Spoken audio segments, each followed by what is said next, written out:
ఓం ఓం శ్రీ సాయిరాం. శ్రీ గురు చరిత్ర అధ్యాయం 6. ఓం శ్రీ గణేశాయ నమః. ఓం శ్రీ సరస్వతి నమః. ఓం శ్రీ గురుభ్యో నమః.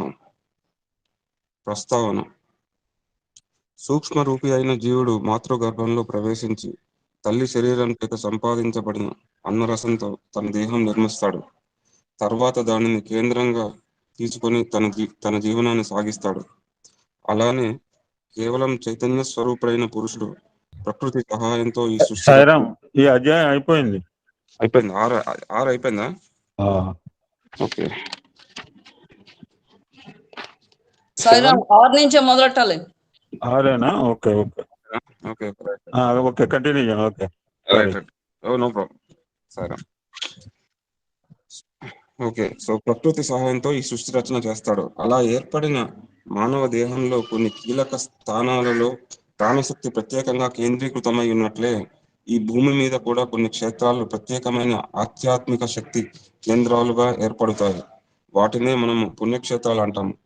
ఆయా శరీర కేంద్రాలలో రక్త కణాల ద్వారా శరీరగత ధాతువులన్నీ వాటి మాలిన్యాన్ని పరిత్యజించి పవిత్రమైనట్లు భూమి మీద మానవాళి కూడా ఆ క్షేత్రాలను దర్శించి పవిత్రులవుతారు.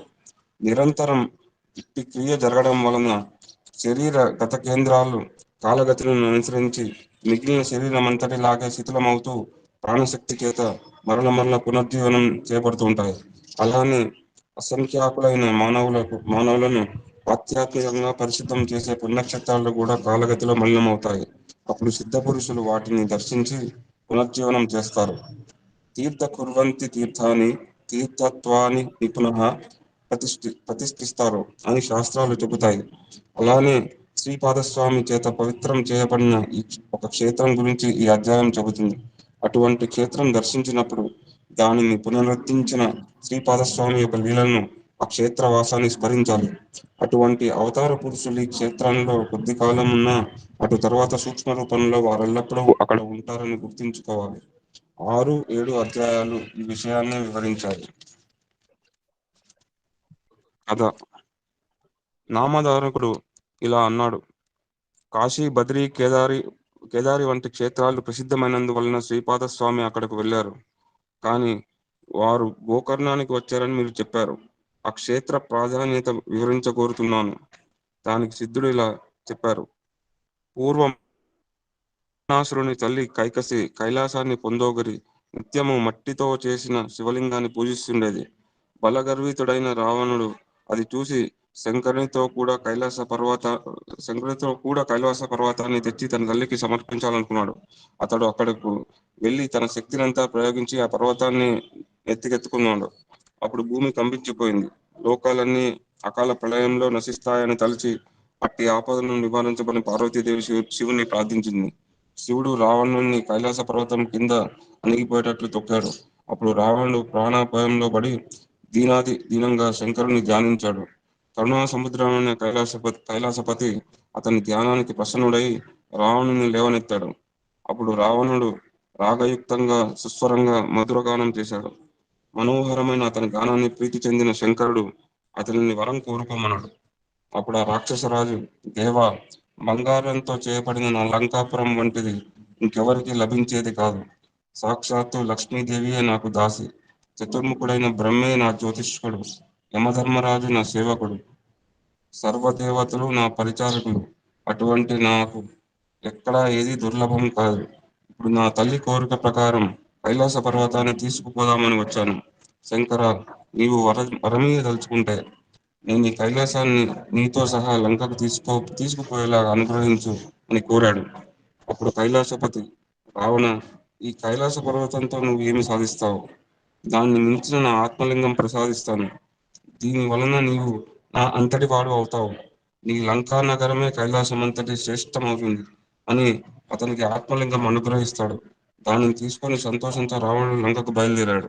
ఇదంతా చూసిన నారదుడు ఈ వృత్తాంతం బ్రహ్మకు, విష్ణుకు విన్నపించాడు. ఆ ముగ్గురు శివుని దగ్గరకు వెళ్ళి, ఎంత పని చేశావు? రావణునికి ఆత్మలింగం ఎందుకు ఇచ్చావు? సర్వ ప్రాణి కోటికి కంటకప్రాయుడు, లోక భయంకరుడు అయిన రావణుడు ఈ అంతటి వాడు కావడం తగునా అని వాపోయారు. అప్పుడు శంకరుడు అతని గానానికి ప్రవేశించి ఆత్మలింగం ఇచ్చాను. వాడిప్పటికి ఇంకా లంకకు చేరి ఉండడు. ఉపాయం ఆలోచించి అని విష్ణువుతో చెప్పాడు. అది విన్న శ్రీహరి దుర్మార్గుణ్ణి మోసంతో జయించి ఎలాగైనా ఆత్మలింగాన్ని చేజిక్కించుకోమని నారదుని గణపతిని ప్రేరేపించాడు.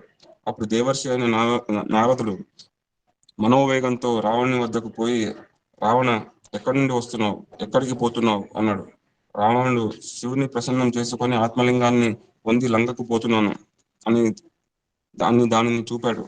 రావణుని మాటలతో ఏమార్చలేని నారదుడు, రావణ, పూర్వం ఒక భయంకరమైన జంతువు అడవి దున్నలన్నింటినీ చంపుతుండేది.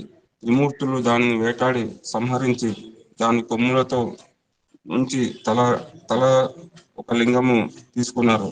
ఆ లింగాలనే వారు తమ ఆత్మలింగాలుగా భావించారు. ఈ లింగం తత్సంబంధమైనది కాబోలు. ఈ శివలింగం ఎంతో ఎంతో పవిత్రమైనది. సాక్షాత్తు శివ సాయుధ్యం ప్రసాదింపగలదు అని దాని ప్రభావం వివరించబోయాడు. రావణుడు, మహర్షి, దీని ప్రభావం దీని ప్రభావం వినడానికి నాకు ఇప్పుడు తీరిక లేదు. తొందరగా వెళ్ళాలి. ఆ దేవర్షి, రావణ, సంధ్యా సమయం దాటిపోతున్నదే, నీవెలా వెళతావు అని అక్కడే కూర్చున్నాడు. ఇంతలో ఒక బ్రహ్మచారి వేషంలో గణపతి అక్కడికి వచ్చాడు. అతనిని చూసి రావణుడు, నీవెవరు, ఎవరి పిల్లవాడివి, ఎక్కడికి పోతున్నావు అని అడిగాడు. ఆ బ్రహ్మచారి, నేను ఉమాశంకరుల పుత్రుడిని, నన్ను పోనివ్వు, నిన్ను చూస్తేనే నాకు భయమేస్తోంది అన్నాడు.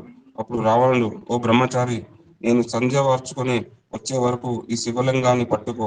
నాకు ఈ సహాయం చేస్తే నీకు సువర్ణమైన నా లంకా పట్టణం చూపిస్తాను. నీకు ఇష్టమైతే అక్కడే హాయిగా ఉండవచ్చు అన్నాడు. ఆ వటువు, అమ్మో, ఇంత బరువైన శివలింగాన్ని నేను అంతసేపు మోయగలనా? అయినా రాక్షస నివాసం చేత భయంకరమైన లంకాపురికి నేను రాను బాబు అన్నాడు. రావణుడు ఆ బ్రహ్మచారిని ప్రాధేయపడి శివుడిచ్చిన ఆత్మలింగాన్ని అతని చేతిలో పెట్టి సంధ్యోపాసనకై సమీపంలో సముద్రం వద్దకు బయలుదేరాడు. ఆ బ్రహ్మచారి, రావణ, దీనిని ఇక మోయలేనప్పుడు ఎలుగెత్తి 3 సార్లు పిలుస్తాను. అప్పుడు నీవు రాకపోతే దీన్ని ఇక్కడే స్థాపిస్తాను అన్నాడు. రావణుడు పక్కకు వెళ్ళినదే తడువుగా గణపతి అతన్ని 3 సార్లు పిలిచి, అతడు రాని కారణంగా స్వర్గంలోని దేవతలందరూ చూస్తుండగా హరిని ధ్యానించి ఆ లింగాన్ని భూస్థాపితం చేస్తాడు. తరువాత రావణుడు తిరిగి వచ్చి పట్టరాని కోపంతో లింగాన్ని ప్రకలింప చూశాడు. భూమి కంపించిందే కానీ ఆ లింగం కొంచెమైనా కదలలేదు. అందుకే దానికి మహాబలేశ్వర లింగం అని పేరు వచ్చింది. అది ఆవు చెవి ఆకారాన్ని పొలియడం పొలి ఉండడం వలన ఆ క్షేత్రానికి గోకర్ణం అనే పేరు వచ్చింది. నామధారక దానిని భూ కైలాసం అనవచ్చు.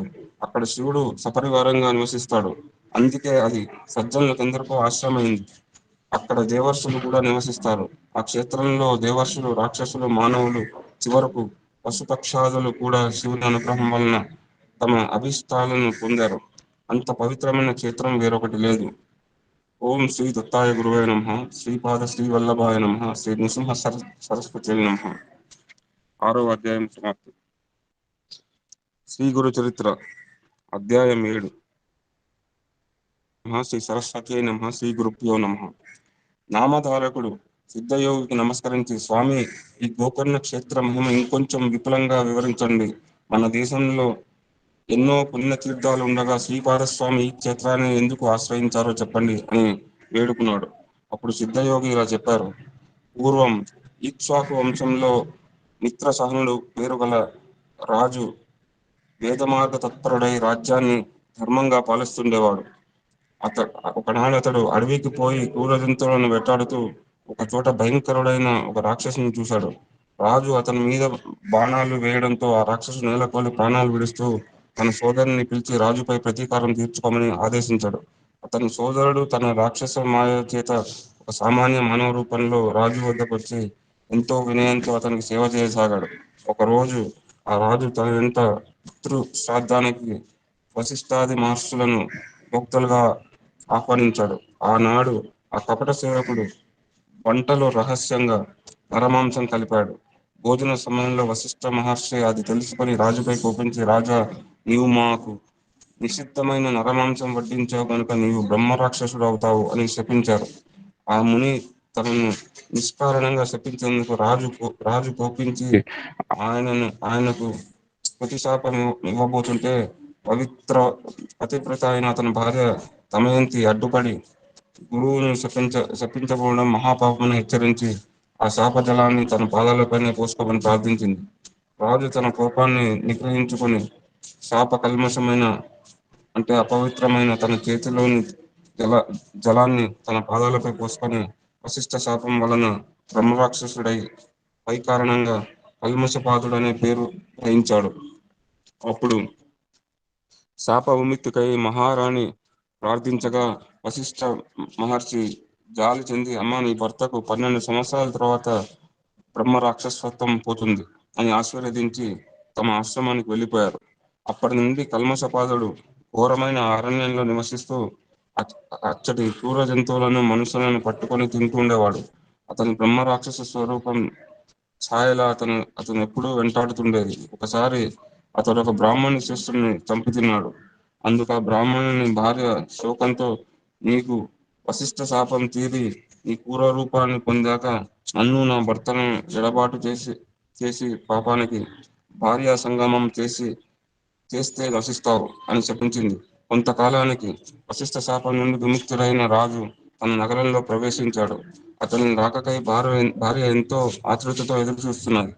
ఆమెను చూస్తూనే రాజు కన్నీటితో తనకు కొత్తగా సంక్రమించిన బ్రాహ్మణ పత్ని శాపం గురించి చెప్పాడు. భార్యాభర్తలిద్దరూ ఖిన్నులై ఆ శాప విముక్తికై తీర్థయాత్రలు చేశారు. మార్గమధ్యంలో వారు గౌతమ మహర్షిని దర్శించి తమ విషాద గాథ విన్నవించుకున్నారు. అది విని జాలి చెందిన గౌతమ మహర్షి, రాజా భయపడవద్దు, పాపాలన్నింటినీ పారద్రోలే అభీష్టాలనిచ్చే పవిత్రమైన గోకర్ణ క్షేత్రం ఉండగా బ్రహ్మహత్య పాతకం నిన్నేమి చేయగలదు? ఆ క్షేత్రంలోని నీరంతా పుణ్యతీర్థమే, అక్కడ శిలలన్నీ శివలింగాలే. ఆ పవిత్ర క్షేత్రంలో మానవులకు పొందరానిదేమున్నది? ఆ క్షేత్ర మహత్యాన్ని తెలిపే విషయం ఒకటి నేను ఇక్కడ నేను ఇక్కడ చూసినది చెప్తాను. ఆ క్షేత్రం ఒక చండాల స్త్రీని కైలాసానికి తీసుకుపోవడానికి శివకింకరులు వచ్చారు. వారిని అడగగా వారు ఇలా చెప్పారు. పూర్వం ఈమె సౌదామణి అని ఒక అందమైన బ్రాహ్మణ కన్య. ఆమెకు యుక్త వయస్సు దాటిన తర్వాత ఆలస్యంగా ఒక పేద బ్రాహ్మణితో ఇష్టం లేని వివాహం బలవంతంగా చేశారు. కొద్ది కాలానికి ఆమెకు పిల్లలు కలగక ముందే ఆ బ్రాహ్మణుడు మరణించాడు. ఆమె కామవశం చేత ఒక కోమటి వాణ్ణి ఉంచుకున్నది. జాగ్రత్త ఎన్నిటికీ దాగదు కదా. త్వరలో ఆ రహస్యం బంధువులందరికీ తెలిసి వారు ఆమెను వెలివేసి ప్రాయశ్చిత్తం చేసుకున్నారు. అప్పటి నుండి ఆమె నిర్భయంగా ఆ వైష్ణవుతో జీవనారంభించింది. అతని దుస్సాంగత్యంతో మద్యపానానికి కూడా అలవాటు పడింది. ఒకనాడు ఆమె కళ్ళు తాగిన దూడను అనుకొని ఆవు దూడని ఒకదానిని మేక అనుకొని చంపి దాని తలను మరునాటికి దాచి మిగిలిన దేహాన్ని వండుకొని భుజించింది. మరునాడు ఇటుడు రాగానే ఆమె వంట చేయబోయి ఆవు దూడ శిరస్సు చూసి నిజాన్ని కప్పిపుచ్చుతూ, అయ్యయ్యో, ఆవు దూడను పులి తినిపోయింది అని వలవల ఏడ్చింది. ఆమె ఇటువంటి పాపాలు అనేకం చేసి నరకంలోని శిక్షలు అనుభవించి కర్మశేషం వలన ఈ జన్మను పొందింది. ఈ జన్మలో ఆమె పుట్టుగ్రుడ్డి కుష్ఠరోగి అయి కొంతకాలం పాటు తన తల్లిదండ్రుల చేత పోషించబడింది. వారు మరణించాక దిక్కులేక ఆకలితో అలమటిస్తూ ఒక శివరాత్రి నాడు అందరినీ భిక్ష కోసం యాచించింది.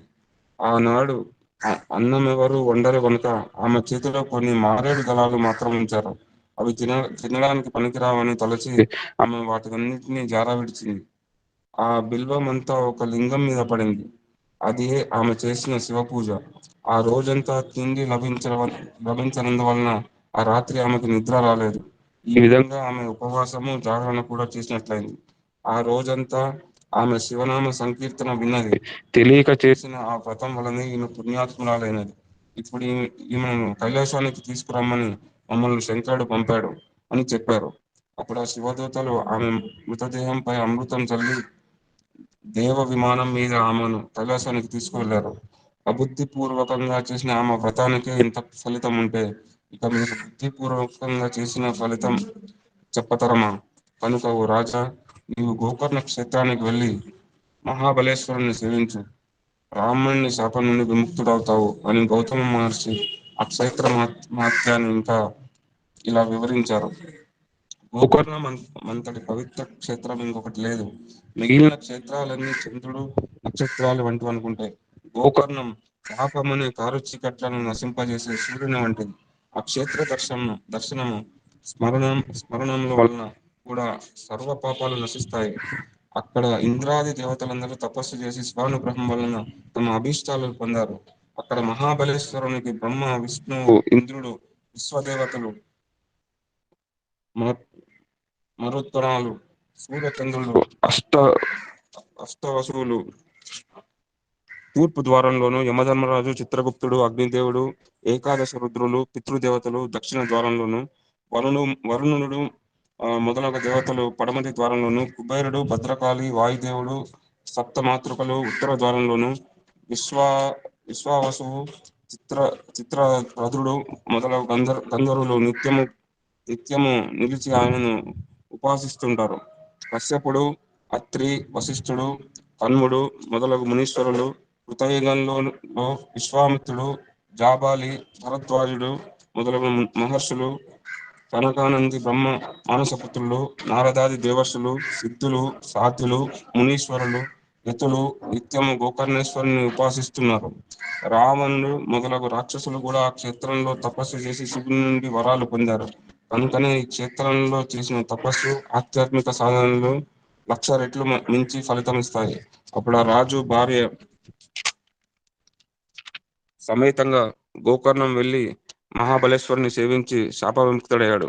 కనుక ఓ నామధారక, ఎందరో సజ్జనులకు ఆశ్రమైన గోకర్ణ క్షేత్రం వారి తపస్సు చేత ఇదివరకే పవిత్రమై ఉంది.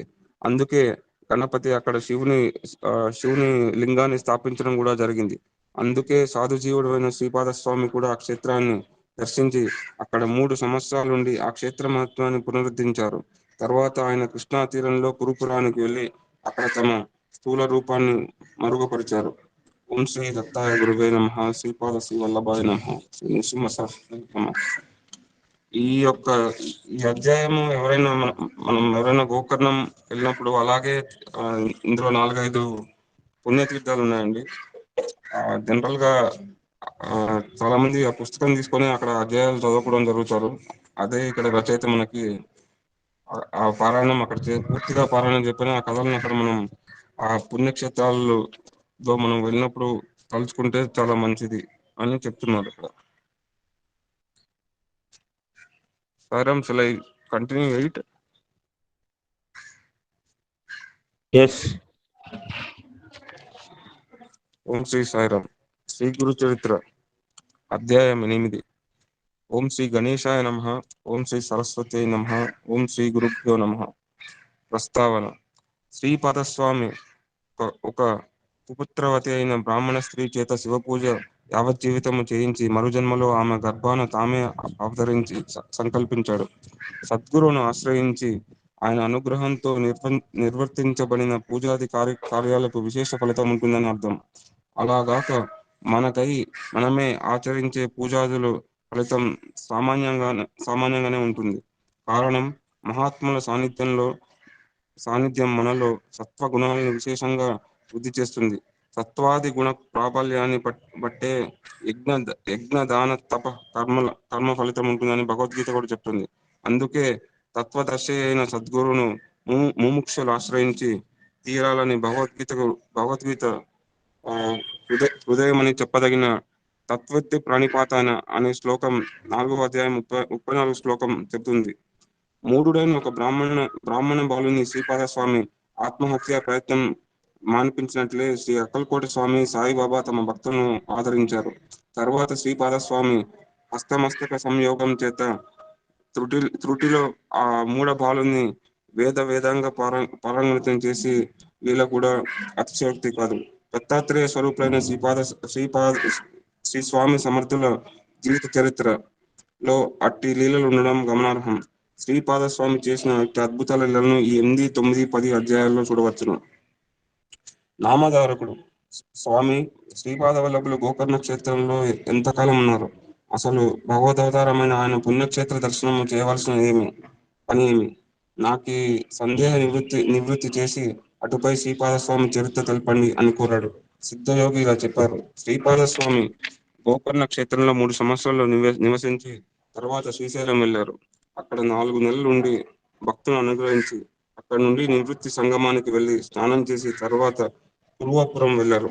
అక్కడ కృష్ణవేణి అని 2 నదులు కలవడం వలన అది ఎంతో పవిత్రమైనది.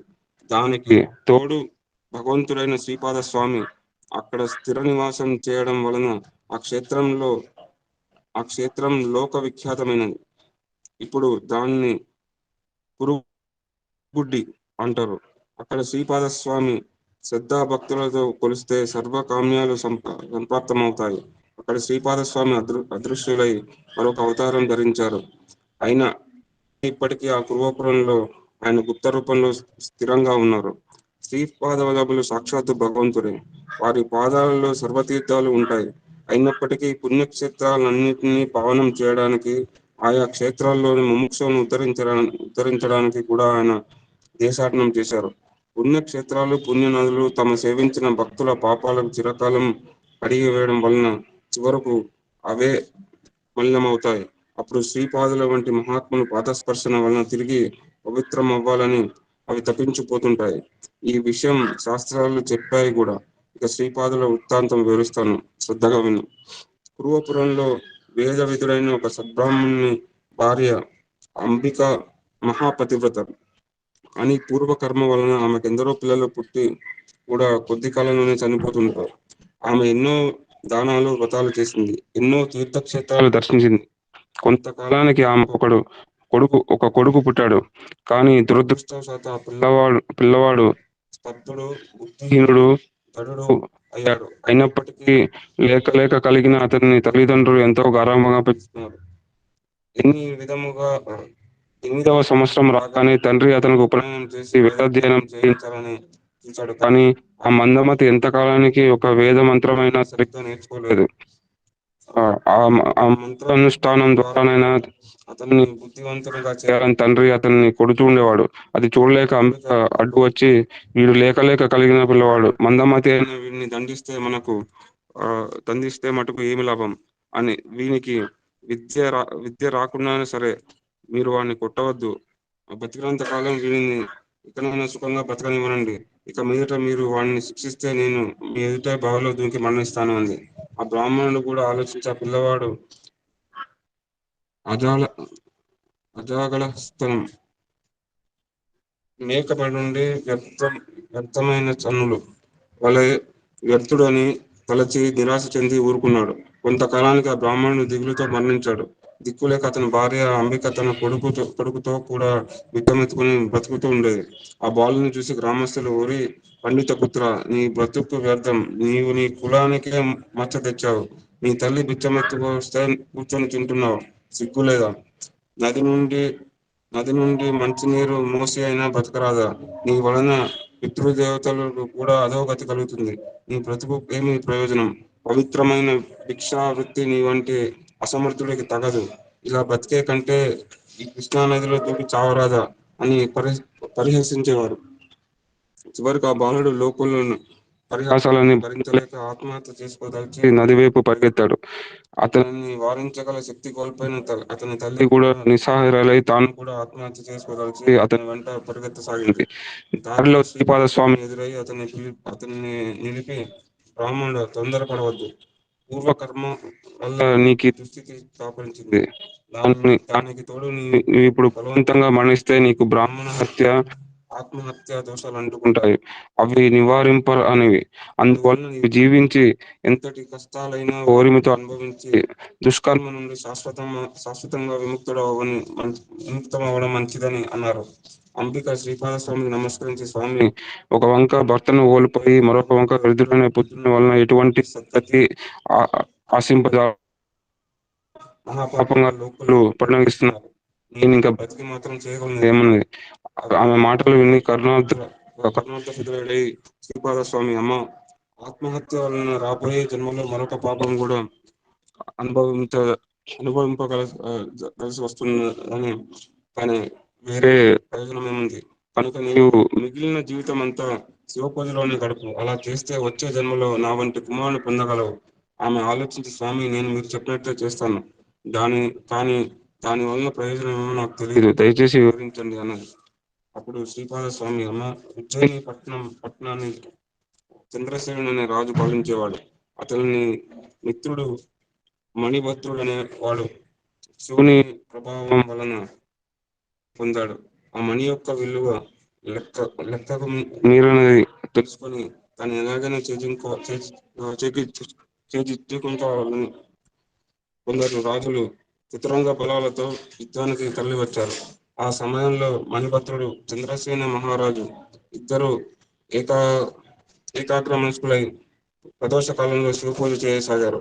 ఒక త్రయోదశి శనివారం నాడు ప్రదోష సమయంలో వారు పూజ చేస్తుంటే చూసి ఆ పట్టణంలోని గోప బాలకులు కూడా తమ తమ ఇండ్ల ముంగిళ్లలో ఆకులతోనూ పూలతోనూ పూజ చేయసాగారు. వారి తల్లులు ఆ పిల్లలను భోజనం కోసం ఇందులోకి లాక్కుపోయారు. వారిలో ఒకరి వద్ద నుండి వాని తల్లి పూజా సామాగ్రి లాగివేసి వారిని బలవంతంగా లేవదీసింది. అప్పుడు ఆ బాలుడు తన శివ పూజకు విఘ్నం కలిగినందువలన చాలా దుఃఖపడి ఆ దోష పరిహారానికి మరణించడానికి సంసిద్ధుడయ్యాడు. అప్పుడు విశ్వసాక్షి అయిన పరమేశ్వరుడు అతనికి ప్రత్యక్షమై వరం కోరుకున్నాడు. ఆ బాలుడు దివ్యమూర్తికి ప్రణామం చేసి తన తప్పును మన్నించాడు. శివుడు, వత్స, భక్తి చేత నీవు నా సాయుధ్యం పొందగలవు. నీ తల్లి తెలియక అపరాధం చేసింది. అయినా నీ అర్చనా విధానం చూసి కనుక మరు జన్మలో జనని అవుతుంది అని వరమిచ్చి అంతర్ధానమయ్యాడు. అక్కడున్న లింగము దివ్య తేజస్సుతో వెలిగిపోతున్నది. యుద్ధానికి వచ్చిన రాజులంతా ఇది చూసి సూర్యుడు రాత్రిపూట కూడా ప్రకాశిస్తున్నాడని తలిచారు. అంతటి భక్తి శ్రద్ధలు ప్రజల్లో కలిగించిన పుణ్యాత్ముడైన చంద్రసేనునికి మేలు చేయదలిసి అంతటి మహానుభావునితో యుద్ధం చేయాలనుకోవడం బుద్ధి తక్కువ అని పశ్చాత్తాపం చెంది వారంతా సగౌరవంగా చంద్రసేన మణిభద్రులను దర్శించడానికి వచ్చారు. అప్పుడే పూజను ముగించిన రాజు ఆ ప్రకాశానికి కారణం తెలుసుకొని తను చూడవచ్చిన రాజు ప్రదేశానికి వెళ్ళి ఆ దివ్యలింగాన్ని చూసి ఆనందించాడు. ఆ గోపబాలకుడు చెప్పగా ఆ వృత్తాంతం అంతా విన్న చంద్రసేనుడు మిగిలిన రాజులు ఆ పిల్లవాడికి గోపాధిపత్యము ధనము ఇచ్చి వెళ్ళిపోయారు. తర్వాత ఆ గోపాలని తల్లి యశోదగా జన్మించి విష్ణు విష్ణు విష్ణువుకు జనని అయింది. కనుక అమ్మ, శివ పూజ మహిమ వలన మరు జన్మలో కూడా నీవు అలాగే అవుతావు అన్నారు. ఈ కథ విని అంబిక ఇలా అడిగింది, స్వామి, శివ పూజ వలన కలిగే ఫలితం వచ్చే జన్మలో కదా ఈ ఈ జీవిత శేషాన్ని ఎలా గడిపేది? మహానుభావ, అందరి పరిహాసాలకు గురి అవుతున్న నా బిడ్డలు ఏ క్షణాన్ని ఆత్మహత్య చేసుకుంటాడో తెలియదు. నన్ను నన్ను మాతృత్వంతో రక్షించు అని వేడుకున్నది. ఆ కరుణా సముద్రుడు హృదయం కలిగి తన చేతిని ఆమె కుమారుని తలపై పెట్టి ప్రణవం ఉచ్చరించాడు. ఆ మూర్ఖ బాలుడు తక్షణమే బృహస్పతి అంటే జ్ఞాని వక్త అయ్యాడు. అప్పుడు అతనిని మాతృసేవకు నియోగించి శ్రీపాద స్వామితో ఆమె, అమ్మ, దుఃఖం విడిచి నీ జీవిత శేషమంతా శివపూజలో గడుపు. వచ్చే జన్మలో నా ఇంతటి కుమారుడు కలుగుతాడు అని వరమిచ్చాడు. ఆమె పరమానంద భరితురాలై పుత్రునితో తన ఊరికి వచ్చి జీవితం అంతా శివార్చనలో గడిపి ధన్యురాలైంది. ఓం శ్రీ దత్తాయ గురువే నమః. శ్రీపాద శ్రీ వల్లభాయ నమః. శ్రీ నృసింహ సరస్వతి నమః.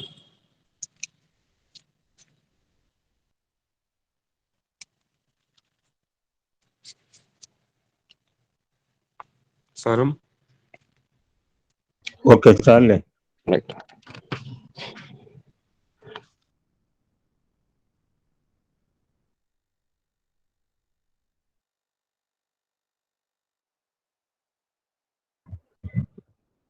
ఓం శ్రీ సాయిరాం. ఓంకార బీజరూపాయ సర్వేశాయ జగత్పతే ప్రథమాయ నమస్తుభ్యం శ్రీ సత్యసాయి గణాధిప. సర్వదేవతాతీత స్వరూపుడు స్వామివారి పాదపద్మాలు ప్రణామం చేసుకుంటూ మీ అందరికీ సాయిరాం అండి. ఈరోజు 3 అధ్యాయాలు చూసాము. చాలా అద్భుతమైన అధ్యాయాలు. ఎన్నో కథలు, ఉపకథలు ఉన్నాయి. ఒకసారి పునశ్చరణ చేసుకుని వేరే సబ్జెక్ట్లోకి వెళ్దాం. ఈ అధ్యాయంలో మనకి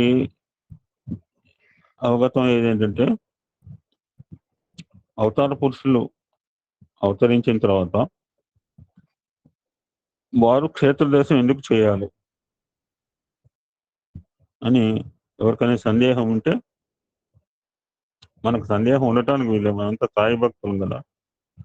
స్వామి తన అవతార కాలంలో ఎన్ని పవిత్రమైన క్షేత్రాలు దర్శించారో మనందరం ప్రత్యక్షంగా చూడకపోయినా స్వామి యొక్క చరిత్రలో మనం చదువుకున్నాం. దర్శించిన వారు కూడా ఉండొచ్చు.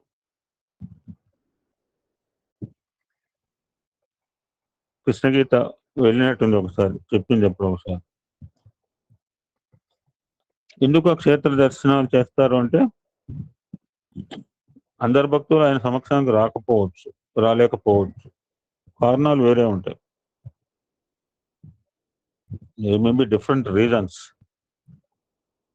ఏ కారణమైనా భక్తుల యొక్క భగవంతుడి ఉద్దేశం ఏంటంటే భక్తుని అనుగ్రహించడము, ఆయన కరుణించడము, ఆయనకి తన ఆశీస్సులు అందించడము. అందుకని స్వామి చెప్తుంటారు, నువ్వు నా దగ్గరకు రావక్కర్లేదు, నేనే నీ దగ్గరికి వస్తాను అని స్వామి చాలా పర్యాలు చెప్తారు. ఎలా వస్తారంటే భక్తితో కొలిస్తే వస్తారు, మన ఇంటికే వస్తారు ఆయన. అలా ఎందరో ఇళ్లలో స్వామి నివసిస్తున్న సన్నివేశాలు చాలా ఉన్నాయి స్వామి అవతార కాలం. ఆ విధంగా మన స్వామి ఎన్ని క్షేత్రాలు దర్శించారో మనకు తెలుసు. బద్రయాత్ర చేశారు, శ్రీశైలం వెళ్ళారు, భద్రాచలం వెళ్ళారు, ద్వారక వెళ్ళారు. అంటే క్షేత్రం ఏర్పడిన తర్వాత, ఫర్ ఎగ్జాంపుల్ మా లోకల్ చెన్నైలోనే ఉంది, గిండి టెంపుల్ వెళ్ళారు. ఆ గిండి టెంపుల్ ఆల్మోస్ట్ 25 years అయిన తర్వాత స్వామి మళ్ళా 20 సంవత్సరాల్లో కొంత శక్తి కోల్పోయి ఉండవచ్చు, కారణాలు వేరే రకం ఉండవు, కారణం మనకు ఉంది. మళ్ళా ఆ యొక్క విగ్రహానికి పునఃశక్తి ప్రసాదించడానికి స్వామి ఇక్కడే చేశారు. స్వామి మళ్ళా నవరత్నాలు క్రియేట్ చేసి యాచి గిండి విగ్రహానికి మళ్ళా పూర్వ తేజస్సుని తెప్పించారు. అలా ప్రతి అవతారంలో కూడా, ప్రతి అవతార పురుషుడు కూడా తను ఎన్నుకున్న క్షేత్రాలను దర్శిస్తూ ఉంటాడు. మనం ఇంతకుముందు అధ్యాయంలో గోకర్ణం దగ్గర ఆగిపోయాం. ఆ గోకర్ణం యొక్క విశిష్టత ఏంటో ఈ అధ్యాయంలో మనం చూసాం. మన దేహంలో దేహం అంతా రక్తం ఉంటుంది, దేహం అంతా ప్రాణం ఉంటుంది. మరి కొన్ని కొన్ని కీలకమైన స్థలాలు దేహంలో ఉంటాయి. పొట్ట ఉంది కానీ బుద్ధి చాలా ముఖ్యమైనది, బుద్ధి కంటే ఆత్మ ముఖ్యమైనది. కొన్ని కీలక స్థానాలు ఉంటాయి, మనకి నవరంధ్రాలని చెప్పారు. ఏ రంధ్రంలోంచి ప్రాణం పోతే ఎలా వస్తుందో తెలుసారు. So there are certain vital points in our human body. మొన్నే చెప్పుకున్నాం, ఈ చేతిలో చేతికి ప్రొటెక్షన్ పెట్టగల, చేతికి ప్రొటెక్షన్ అక్కర్లా. కాలు ఉంది, కాలికి ప్రొటెక్షన్ అక్కర్లా. బట్ హార్ట్ ప్రొటెక్షన్ కావాలి, చుట్టూతో పెట్టాడు. ఈ హార్ట్ కంటే కూడా మన మైండ్ చాలా ముఖ్యమైనది, మెడులా ఆబ్లాంగేటా. అది చాలా పవిత్రమైన, ఇంకా చాలా పటిష్టంగా పెట్టాడు. మధ్యలో అంత జాగ్రత్తగా పెట్టి మనం దెబ్బలు తగిలించుకుంటాం. ఎంతో సేఫ్టీగా పెట్టాడు, పగలగొట్టడానికి కూడా వీరు కానీ పుర్రెలో పెట్టినా కానీ మనం దెబ్బలు తగిలించుకుని వాడికి ఆపరేషన్ చేయించుకుంటుంటాం. So just like the vital parts of human body are very vital. ఈ భూమి మీద కూడా కొన్ని ప్రత్యేకమైన స్థలాలు ఉంటాయి. ఇప్పుడే చెప్పింది కే మాధవి, 5 రోజులు దేశయాత్ర క్షేత్ర దర్శనం పోతున్నాం అని చెప్పి. మొన్న ఈ మధ్య మన గ్రూప్ మెంబర్ క్షేత్రయాత్ర చేసి వచ్చింది, నాగేంద్ర కుమార్ కుప్పం. వాటి పుణ్యక్షేత్రాలు అంటారు. ఇది స్పిరిచువల్ పవర్, ఇది స్పిరిచువల్ పవర్ సెంటర్స్ అన్నమాట అవి. అక్కడికి వెళ్తే మనం పవిత్రులు అవుతాము అని మన సంకల్పము.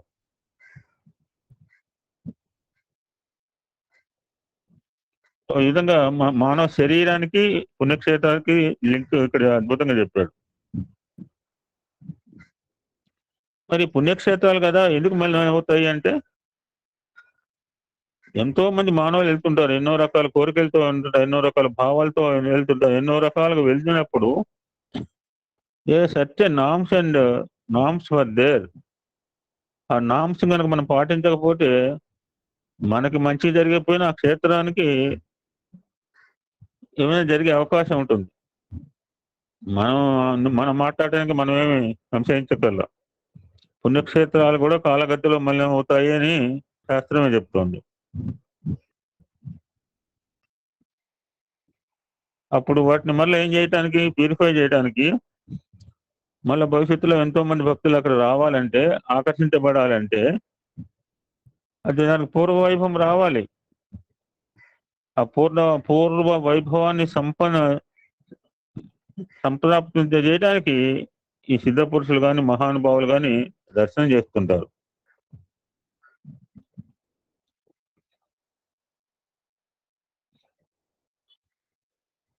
అలానే శ్రీపాద వల్లభ స్వామి కూడా ఆ గోకర్ణంలో వెళ్ళటం జరిగింది.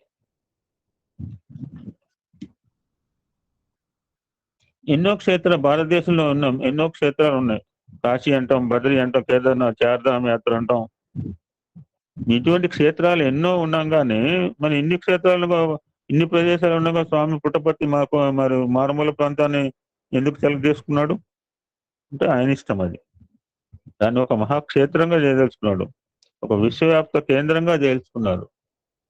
సర్వమత సమైక్యానికి ఒక ప్రతీక కేంద్రంగా ఏర్పాటు చేసి స్వామి పుట్టపర్తి సెలెక్ట్ చేసుకున్నారు. ఇక్కడేం లేదు స్వామి, సరిగా లేవు, రహదారులు లేవు, ఇన్ఫ్రాస్ట్రక్చర్ లేవు, రవాణా సదుపాయాలు లేవు, చాలా ఇబ్బందిగా ఉంది అని భక్తులు, కొంతమంది పెద్ద భక్తులు, డబ్బులున్న భక్తులు ఆయన దగ్గరకు వచ్చి మా ఊరు వచ్చేసేయండి, బెంగళూరులో ఉండొచ్చు స్థిర నివాసం అంటే బాంబే ఆ క్షేత్రానికి స్వామివారు వెళ్ళలేదు. ఎందుకంటే mother land are holier than heaven, జనని జన్మభూమిష్ట స్వర్గాదపి గరియేసి. తల్లికి వాగ్దానం చేశారు, నేను పుట్టపర్తిని విడవనని చెప్పి. అటువంటి భారతదేశంలో ఎన్ని పవిత్రమైన క్షేత్రాలు, హోలియస్ట్ ప్లేసెస్ ఉండగా శ్రీపాద వల్లభ స్వామి సెలెక్టెడ్ చేసిన గోకర్ణము అంటే, ఆ గోకర్ణం వృత్తాంతం చాలా అద్భుతంగా. ఎందుకు చెప్పానంటే ముందే చెప్పాను, ఇదివరకు నాకు తెలియలేదు.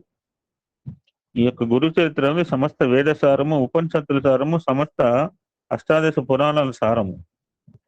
ఎన్ని ఉపకథలు వస్తున్నాయి చూడండి ఇందులో. ఇప్పుడు గోకర్ణానికి అంత ప్రతిష్ట వచ్చిందంటే మన అందరికి తెలిసిన కదే. తన తల్లిని సాటిస్ఫై చేయడం ఎవరికైనా కొడుకు ఉద్దేశం. రోజు కూడా రావణాసుడి తల్లి మట్టితో శివలింగాన్ని పూజిస్తుండేది. రావణాసుడు మదాండం, బలగరుచుడు, వాడి ఎనర్జీ అంతా ఫిజికల్ ఎనర్జీ. అంటే నేను రావణ బ్రహ్మలో రావణాసుడు అయ్యాడు, అది స్వతహాగా చేసుకుంది, మనమేం చేసిందేం లేదు, మనమే తప్పు పట్టక్కర్లేదు, స్వయంకృత అపరాధం. రావణ బ్రహ్మల రావణ అసురుడు అయ్యాడు.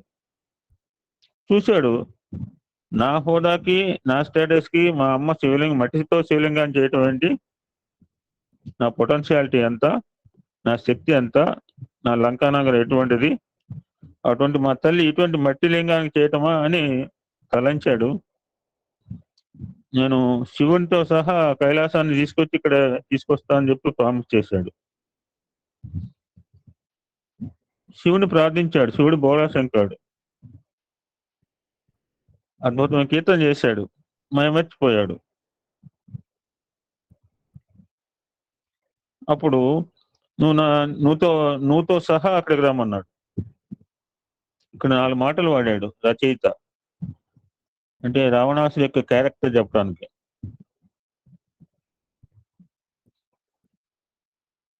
శివుడితో అన్నమాట, ఓ దేవా, బంగారంతో చేయబడిన నా లంకాపురం వంటిది ఇంకెవరికి లభించేది కాదు.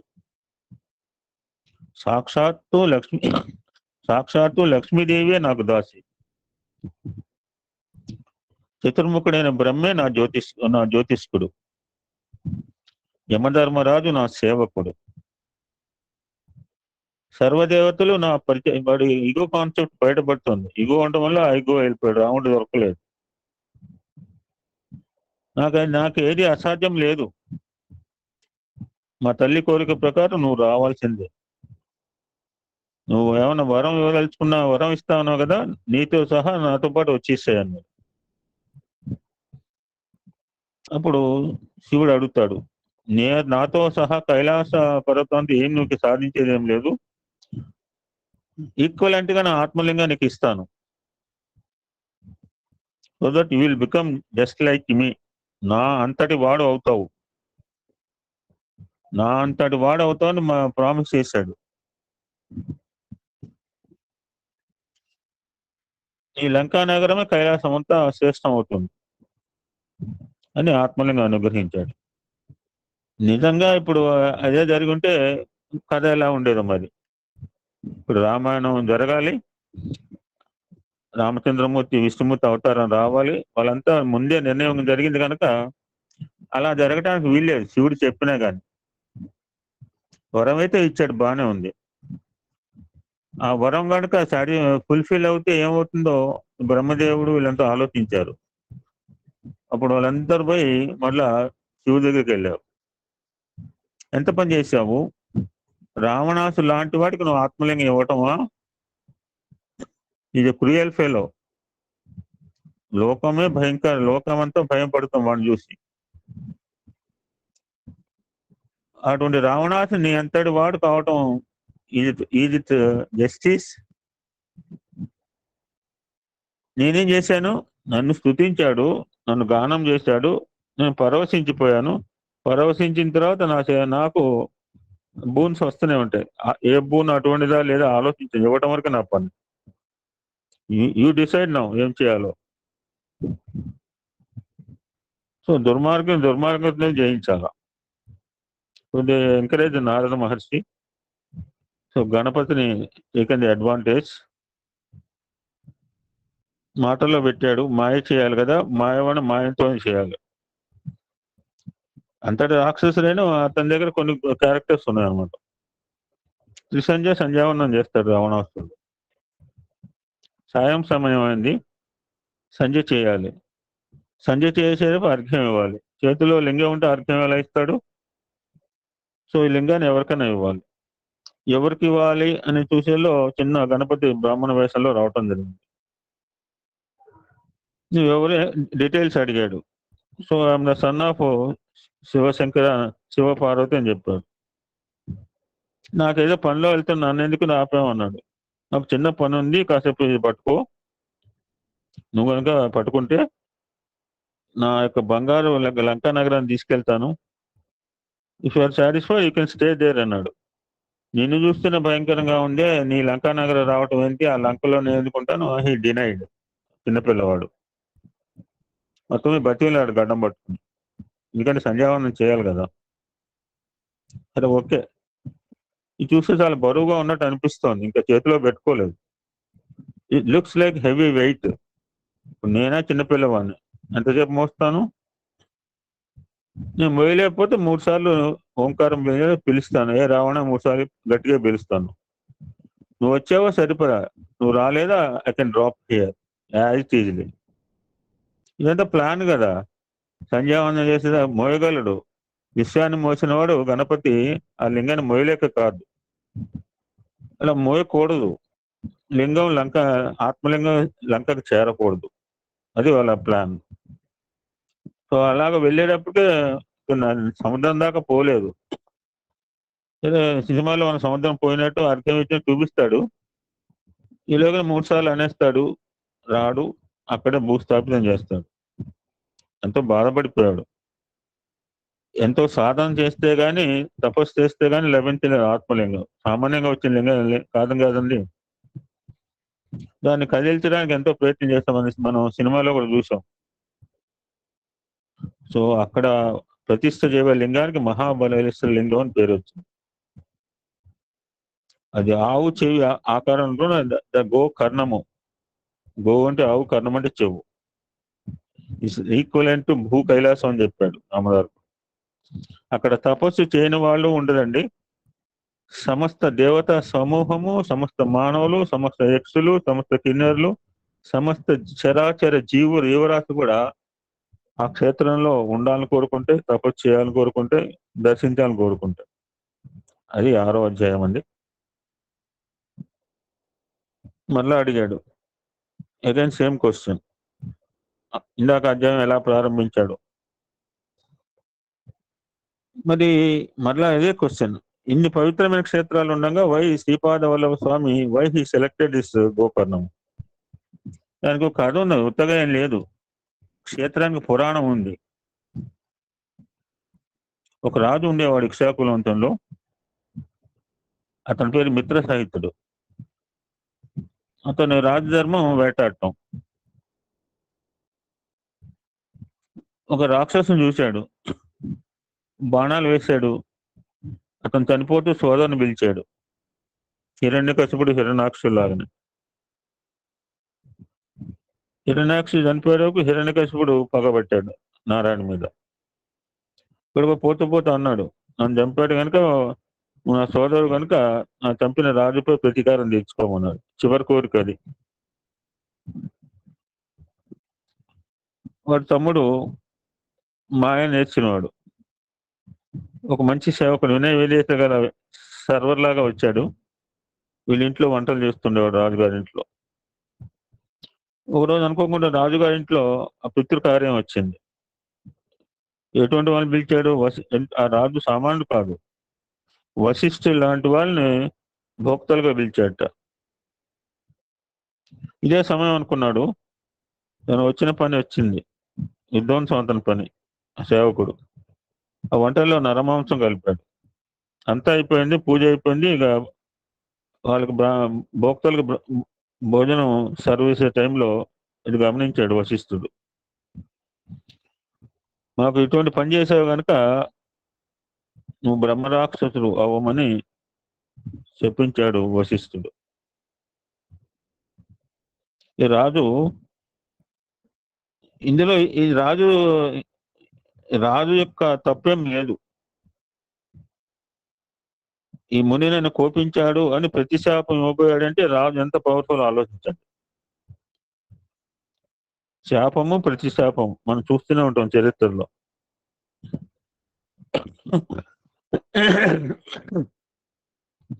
ఇటువంటి సమయంలో అర్ధాంగి కనుక ఆదర్శవంతురాలైతే చాలా సందర్భాలు చూసాం మనం చరిత్రలో. ఇతని భార్య పాపం దమయంతి మంచి ఆవిడ. నువ్వు చాలా తప్పు అతిథులుగా పిలిచావు, వాళ్ళు మీ చెప్పించడం తప్పు కనుక ఆల్రెడీ చేతిలో నీరు పోసుకున్నాడు. రాముడు బాణం ఎక్కిన ఎక్కడ వేయాలంటే ఎక్కడో తోట వేయాలి. శివుడు బాణం ఎక్కువ పెట్టాడంటే ఎక్కడో తోట వేస్తాడు. బాణం అంటే జీవరాశి కావచ్చు, ఒక ఆలోచన కావచ్చు. జస్ట్ రుద్రం పారాయణ మనకు నేర్పింది అది. చేతిలో నీళ్లు పోసుకున్నాళ్ళు, ఇప్పుడు మంత్రం చదివి వదలాలి. ఆ మంత్రం జలం నీ కాళ్ళ మీద పోసుకోమని చెప్పి సాధ్యమైన భార్య సలహా ఇచ్చింది. కల్మషపాదుడు అనే రాడుగా తయారైపోయాడు. సరే, భార్య మునిగారిని వశిష్టమని అడిగితే నీ భర్తకి 12 సంవత్సరాల శాపం ఉంటుంది, then he will be relieved అన్నాడు. రాక్షసుడిగా అరణ్యాలు పోవటం, ఘోర పనులు చేయటం మొదలుపెట్టాడు. రాక్షసుడికి వాడు వీడని ఉండదు, విచక్షణ ఉండదు. ఎవడు బట్టి అని చంపటమే, తినటమే. ఆ చంపడంలో ఒక బ్రాహ్మణ శ్రేష్ఠుని చంపి తిన్నాడు. అతని భార్య శోకంతో ఏ విధంగా అయితే 2 జింకల్లో ఒక జింక భర్త జింకని కనుక ఈ దశరథ మహారాజు చంపేటప్పటికి ఆ కూతురు వచ్చి తల్లితో మొదలుపెట్టుకుంటుంది, అమ్మ నేను భర్త లేకుండా ఎలా బతుకుతాను, అది బాంధవ్యం అండి, జీవరాశి కావచ్చు, ప్రాణులు కావచ్చు. అప్పుడు తల్లి చెప్పింది, జీవితం అంటే ఇదేంటేనమ్మా, అటు అడ్జస్ట్. సరే, నీకు ఇలా చేశాడు కనుక నీకు భర్తను చంపినవాడు కూడా అలానే చివరికి పుత్ర శోకంతో ప్రాణం విధిస్తారని చెప్పి ఆ జింక శాపం పెట్టింది. ఆ జింకే మందరగా వచ్చి రామచంద్రమూర్తి ఎడబాటు కారణమైంది దశరథ మహారాజు. ఎవ్రీథింగ్ ఈజ్ లింక్డ్ అండి. ఎప్పుడైతే ఇక్కడ బ్రాహ్మణుడు భార్య భర్తను చంపేటప్పటికి నీకు శాపం తీరుతుంది. వశిష్ఠ మహర్షి 12 years అయిపోతుంది, విల్ బికమ్ నార్మల్, ఇంటికి వెళ్తావు. నువ్వు ఎప్పుడైతే నువ్వు భార్యతో కనుక సంగమం చేస్తే అప్పుడు నీకు మరణం వస్తుందని చెప్తుంది. శాపం అయిపోయింది, ఇంటికి వచ్చాడు. ఆ వృత్తాంతంతో భార్యకు చెప్పారు. దీనికి మార్గం ఏంటంటే గౌతమ మహర్షిని దర్శించారు. ఆయన చెప్తారన్నమాట, ఎందుకు భయపడతారు, పవిత్రమైన ఎటువంటి బాధలైన చేసే గోకర్ణ క్షేత్రం ఉంది, బ్రహ్మహత్య పాతకమే పోతుంది, ఇదంతా చిన్నది, అటువంటి పవిత్రమైన క్షేత్రం తీర్థము గోకర్ణము, అక్కడ ఉన్న శిలలన్నీ కూడా శివలింగాలే కనుక మీరు ఆ క్షేత్రాన్ని దర్శించమని సలహా ఇచ్చాడు గౌతమ మహర్షి. అని ఉత్తగా చెప్పలే, ఒక కథని మళ్ళా వర్ణించి గౌతమ మహర్షి, ఈ గురుచేత గొప్పతనం అదండి. So many stories interlinked. ఉత్తగా చెప్పలే గౌతమ మహర్షి మళ్ళీ ఇంకో ఇన్సిడెంట్ నేరేట్ చేస్తాడు. ఒక చండాల స్త్రీ ఉండేది. యాక్చువల్గా చండాల స్త్రీని తీసుకుపోవడానికి కైలాసం నుంచి శివకింకులు రాకూడదు, కానీ వచ్చి తీసుకుపోవడానికి వచ్చారు. దానికి ఒక కథ చెప్పాడు. ఒక బ్రాహ్మణ స్త్రీ ఉండేది. పేద బ్రాహ్మణులు బలవంతంగా పెళ్లి చేయటము ఇష్టం లేదు, పిల్లలు లేరు, భర్త మరణించారు.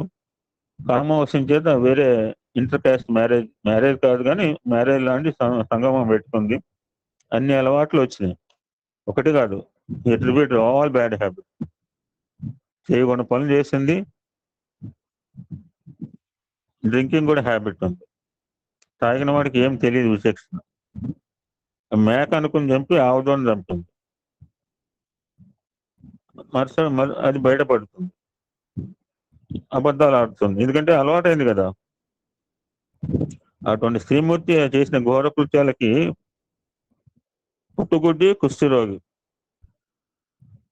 అటువంటి పిల్లని తల్లిదండ్రులు కొన్ని రోజులు, తల్లిదండ్రులకు తప్పుతుందా? గుడ్డివాడైనా కుంటివాడైనా కుష్టివాడైనా తల్లిదండ్రులు గొప్పతనం అది. కొన్ని రోజులు సాకారు, కానీ పిల్లలు గుర్తించలేకపోతున్నారు తల్లిదండ్రుల యొక్క త్యాగ గుణాన్ని. వృద్ధ దంపతులు పోయిన తర్వాత ఇంకేముంది, అభాగ్యులు అయిపోయింది. భిక్షాటం చేయటం, శివరాత్రి పర్వదినం. ఈవిడికి ఆకలి ఉంది కానీ శివరాత్రిలో ఎవరు వండుకుంటారు? ఎవరు వండుకోలే. యాచిస్తే ఎవరో మారేడు దళాలు పెట్టారు. ఆ మారేడు దళాలు తినడానికి పనిచేయవు కదా, కింద పడేసింది. అనుకోకుండా అవి శివలింగమే పట్టడం. అదే శివ పూజ అయిపోయింది. ఎప్పుడు అన్నం పెట్టకపోయాడు, బలవంతంగా ఉపవాసం ఉంది. నాకు ఎప్పుడు పెట్టకపోవడం కారణం శివుడు కదా అని అప్రయత్నంగా శివ శివ అనుకుంది. కావాల్సిన శివనామ సంకీర్తన మన తెల్లవాళ్ళు కావాలని శివనామ సంకీర్తన చేస్తాం తెలిసి, అవి తెలియకుండా చేసింది. ఈ ఈ ఈ యొక్క తెలియకుండా చేసిన పుణ్యకర్మల వలన పరమేశ్వరుడు తన కింకర్లను పంపించి వాళ్ళు తీసుకురమ్మని చెప్పారు. అది అటువంటి పవిత్రమైన క్షేత్రం. అటువంటి క్షేత్రంలో మీరు దర్శనం చేసుకోమని చెప్పి ఆ బ్రాహ్మణ స్త్రీకి వాళ్ళకి సలహా ఇస్తారు రాజుకి. ఇక్కడ పోలుస్తాడు అన్నమాట. మిగిలిన క్షేత్రాలు చంద్రుడైతే, నక్షత్రాలు అంటూ అయితే గోకర్ణము ఈ కారు చీకట్లు నశింపజేసే సూర్యక్షేత్రం అని ఒక కంపారిజన్ చెప్తాడు. అక్కడ ఆల్మోస్ట్ అన్ని దేవతల పేర్లు చెప్పాడు, ఏ ద్వారం దగ్గర ఎవరు చేస్తారు. అటువంటి పవిత్రమైన క్షేత్రంలో చేసిన ఆధ్యాత్మిక సాధన కావచ్చు, తపస్సు కావచ్చు, నామస్మరణ కావచ్చు, ఏమైనా దానం కావచ్చు, ఇంకేం కావచ్చు, ఏదైనా కావచ్చు, it give some lakhs of. ఇప్పుడు మామూలు రోజు గాయత్రి మంత్రం చేస్తాం వేరు, ఈ యొక్క సోలార్ యొక్క గ్రహణం రోజు చేసే యొక్క నామస్మరణ కొన్ని ఎక్కువ ఫలితం ఇస్తుంది. సో ఆ రాజు అక్కడికి చేరుకున్నాడు, శాపవిముక్తుడయ్యాడు. చూసావా ఎటువంటి పవిత్రమైన క్షేత్రము. అటువంటి పవిత్రమైన క్షేత్రంలో శ్రీపాద వల్లభ స్వామి 3 సంవత్సరాలు ఉన్నారు.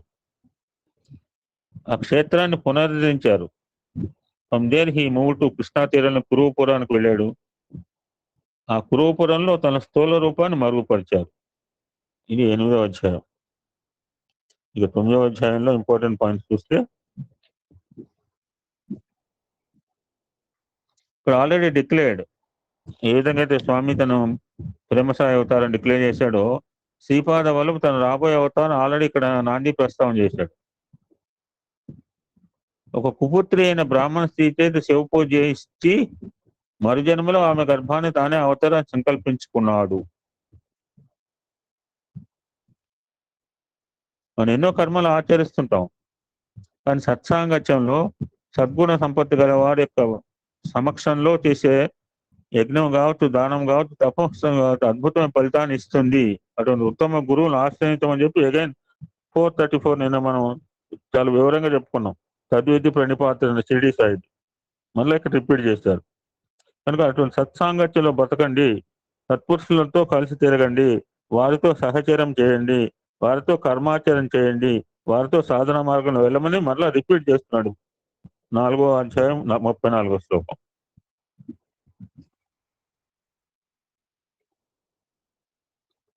ఈ అధ్యాయంలో భగవంతుడు తలుచుకుంటే జరగపోవటం ఏంటి? మనకి ఇప్పుడు ఒక మూగ బాలుకి మాటలు ఇప్పించాడు, ఇది మనం గురు చేతిలో చదువుకుంటున్నాం. మనకు ఒక సత్సంగం చెప్పిన ఆయనే చెప్పాడు, 2 సార్లు వచ్చాడు మన సత్సంగానికి. మాటలు రావు. Somebody thrown him to the lotus feet of Bhagavan. ఆ యొక్క పాదాల దగ్గర పడేటప్పుడు అతనికి మాటలు వచ్చి ఇప్పుడు అద్భుతం సత్సంగా అన్ని రకాల పూజలు పునస్కారాలు చేస్తున్నాడు, అద్భుతంగా చేస్తాడు. హీ ద విట్నెస్, ఈ కేమ్ థ్రైస్ ఇన్ అవర్ సత్సంగం. ఈసారి ఎప్పుడంటే మళ్ళా వస్తే తప్పకుండా ఇన్సిడెంట్ ఆయన నోటితో చెప్పిస్తాం మీకు.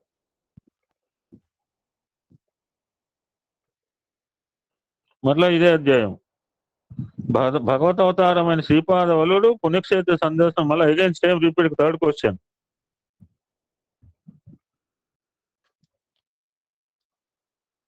మళ్ళా చెప్తున్నాడు సిద్ధయోగి, ఇక్కడ 3 సంవత్సరాలు క్షేత్రంలో ఉన్నారు, తర్వాత శ్రీశైలం వెళ్ళాడు, అక్కడ 4 నెలలు ఉన్నాడు, భక్తులను అనుగ్రహించాడు. అక్కడి నుంచి సంగమానికి వెళ్ళారు, కురుపురం వెళ్ళాడు. అక్కడ కృష్ణ వేణి అని 2 నదులు కలుస్తాయి, దాన్ని కురుగుడ్డి అని ఇప్పుడు పిలుస్తారు. అక్కడ శ్రీపాద స్వామి అదృశ్యై మరొక అవతారం ధరించాడు. నేను అవతారం దాల్చిన నా సమాధే మీకు సమాధానం ఇస్తుందని స్వామి యొక్క దత్తాత్రేయ అవతారాలు ఒకటి. ఇప్పుడు ఎంతమంది స్వామి అవతారం దాల్చి 11 సంవత్సరాలు అయింది. సమాధి దర్శనం అనకూడదు, మనం స్వామి దర్శనం అనాలి. పొరపాటున చాలా మంది సమాధి దర్శనం అంటున్నారు, చాలా తప్పది. స్వామి దర్శనంకి వెళ్తున్నారు.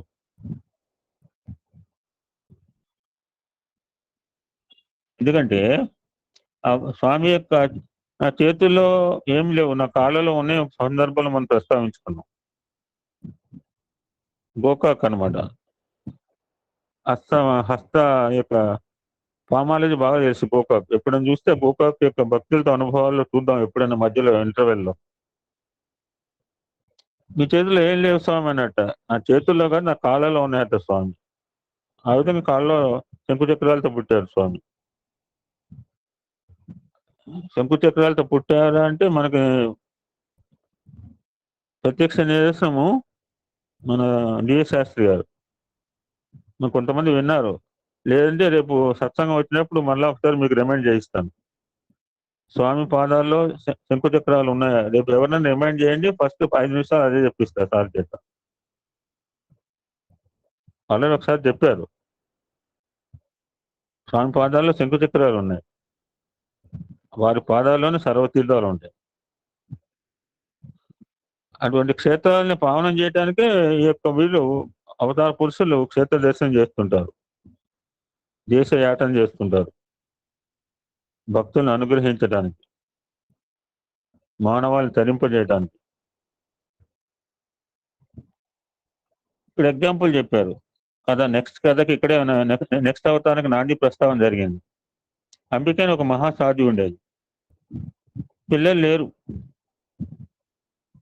పుట్టడం పోవటం, లేక కొడుకు పుట్టాడు. వాడు కూడా స్తబ్దుడు, బుద్ధిహీనుడు, జడుడు, మాట్లాడు, అలా కూర్చుంటాడు. కానీ కన్నతల్లి ప్రేమే కదా, కాకి పిల్ల కాకి ముద్దు అన్నట్టుగా. 8 years వచ్చింది. తండ్రి అనుకున్నాడు, సరే వీడికి మాటలు లేవు కదా, కనీసం ఉపనయనం చేస్తే గాయత్రి మంత్రం ద్వారా వీడికి మాటలు వస్తాయని అనుకున్నాడు. ఆ మందమది ఒక్క వేద మంత్రమైన సరిగ్గా నేర్చుకోలేకపోయాడు. రాకపోయేటప్పటికి కోపం వస్తుంది తండ్రికి, సహజంగా కొడతాడు. మీకు తెలుసో తెలియదు, ఇప్పుడు చిన్న జరిగిన నుంచి నేను చెప్తున్నాను. మా 2nd బ్రదర్ ఐఏఎస్ బ్రదర్, ఇప్పుడు వాడికి ఆ రోజు అక్షరాభ్యాసం చేద్దామని చెప్పి అప్పుడు దాకా చిలక పలుకు అన్ని పలికాడు. ఈ అక్షరాభ్యాసం చేసే టైంలో తండ్రి ఏం చేస్తాడు, పిల్లవాడిని ఒళ్ళో కూర్చోబెట్టుకుని పలకబెట్టి ఓం నమ శివాయ సిద్ధ నమః అని రాయిస్తాడు. ఈ రోజు ఎంతమంది రాయిస్తున్నారు? ఈరోజు స్టార్టింగ్ ఏబిసి, వీళ్ళైతే బేబా బ్లాక్ షీప్. మేము చాలా మందికి నేను మా మేడము అక్షరాభ్యాసం చేసే అదృష్టం మాకు కొత్తగూడెంలో కలిగింది. వసంత పంచమి రోజు ఒక 100-150 మందికి మా చేత అక్షరాభ్యాసం చేసే అవకాశం ఆ స్కూల్ యాజమాన్యం కలిగించింది. మా తమ్ముడు నోటెంబడి మాట లేదు. అప్పటిదాకా ఎన్నో బ్రహ్మాండంగా చెప్పాడు కబుర్లు. అసలు సమయం ముహూర్తం ఆసనమైంది. ఓం నమః శివాయ సిద్ధన్నమః అంటే నోరు ఇప్పుడు బిగించి కూర్చున్నాడు. మా నాన్నగారు కోపం చెప్పాను కదా, మాది దూర్వాసుది, విశ్వామిత్రుడు, అగమర్చిన ఋషులు మాకు ముగ్గురు కూడా కోపిస్తేవాళ్ళే. ఇటు అలానే జస్ట్ లైక్ ఇక్కడ కూడా ఉపనయనం చేసినప్పుడు మాట్లాడుతుంది, తండ్రి కొట్టడం మొదలు పెడతాడు. తండ్రి కొడతాడు కానీ తల్లి ఊరుకోదు. తల్లి ప్రేమ అట్లా అన్నమాట. వీడికి చదువు రాకపోయినా పర్లేదు, మీరు కొట్టడానికి వీలు లేదు, మీరు కనుక పొరపాటు వీడిని ఇంకోసారి ఫ్యూచర్లో దండిస్తే నేను బాగాలేదు దూకుతా అని చెప్పి అంది. ఇక్కడ ఒక మాట చెప్పాడు, వాడు చెప్పలేకపోయాడు మా అబ్బాయి. అజాగల స్థానం అని ఆ యొక్క పిల్లలకు పాలు ఇవ్వటానికి ఏ స్థలంలో ఉండాలో ఆ స్థలంలో ఉంటేనే వాటి యొక్క ఉపయోగం. అవి ఉండవలసిన ప్లేస్ లో కాకుండా వేరే చోటలో ఉంటే నిరుపయోగం అనమాట. That is the meaning of this word అజాగల స్థానం. ఇటువంటి దరిద్ర పుట్టాడే అని తిట్టుకుంటూ కొట్టుకుంటూ 58 రోజు ఆలోచిస్తే వీడు ఆయుష్పోతుంది. మా డాక్టర్ గారు చెప్తుంటారు, అందరి గురించి ఆలోచిస్తున్నావా అంటాడు. అవును, ఆలోచించే వాళ్ళు బాగుంటారు, నువ్వు పోతావు అంటాడు మా డాక్టర్ అంజనేయుడు గారు. వాళ్ళందరి గురించి ఆలోచిస్తుంది, ఈవిడ ఆరోగ్యం జరగబడుతుంది, వాళ్ళు హ్యాపీగానే ఉంటారు, పోయేది మనం. అలాగా కొడుకు గురించి ఆలోచించి బ్రాహ్మణుడు దేహం వదిలిపెట్టాడు. ఏం చేస్తుంది, బిచ్చం ఎత్తుకుంటూ బతుకుతుంది. ఊళ్ళో వాళ్ళు ఏమంటారు, చాలా మంది ఉన్నటువంటి వాళ్ళు, దున్నపోతులాగా ఉండవు, మీ అమ్మ ఇలా చేస్తోంది. మనకు బాల వికాస్ కథ కూడా ఉంది.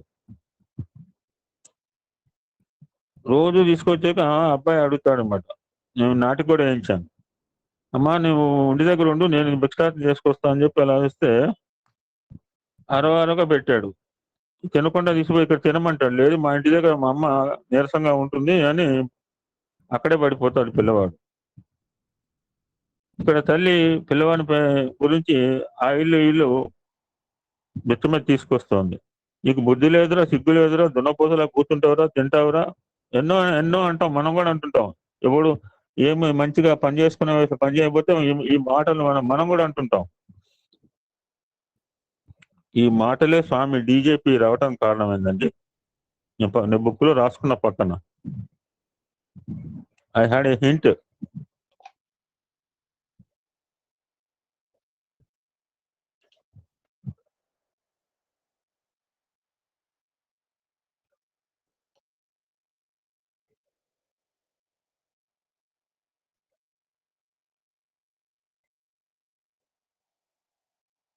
I think you have seen this DGP word. చూసారా? ఇటువంటి ఎంతో మంది పిల్లలు ఉన్నారు సమాజంలో. మేము కొత్తగూడెం వచ్చిన కొత్తలో 2004 సంవత్సరంలో జూన్ ప్రాంతంలో వస్తే అప్పుడు వాళ్ళు ఓల్డ్ ఏజ్ హోమ్ కట్టాలని అనుకుంటున్నారు. వాళ్ళకి ఎప్పటి నుంచో కాంక్ష. మేము వచ్చాక మమ్మల్ని అడిగితే నేను అన్నాను, సార్ మీరు ఓల్డ్ ఏజ్ హోమ్ అంటున్నారు కానీ నాకు దశలో ఆర్ఫనేజ్ హోమ్, అనాథ ఆశ్రమం కడితే మంచిదండి, అలాగే స్వామి ఎలాగో డీజేపీ అని ప్రపోజల్ పెట్టారు కదా, ఓ ముసలోడ ముత్తుకోడ వస్తే దయా దాక్షిణ్యం చూపించి కోపిస్తే దాన్ని ఇసుకున్నా ఇంత ఒక ముద్ద పడేస్తాం. అదే 12-13 సంవత్సరాలు వస్తే పెట్టకపోక తిడతారు జనరల్ న్యాచురల్. ఏమైందిరా, కాలేజీలు మంచిగా ఉన్నాయి, రెకార్డుతో పని చేసుకోవచ్చు కదా, కూలీలు చేసుకోవచ్చు కదా, పెట్టకపోయినా అని అంటుంటాం. ఇటువంటి వాళ్ళు ఎంతో మంది ఉన్నారు సొసైటీలో. వాళ్ళ ముందు కొంతమంది అయినా దగ్గర తీసుకొచ్చి వాళ్ళకి విద్యా బుద్ధులు నేర్పి ఒక మంచిగా సమర్థవంతమైన పనిముట్లుగా సమాజంలో పంపాలనే ఉద్దేశంతో స్వామి డీజేపీ స్టార్ట్ చేశారు 2004లో.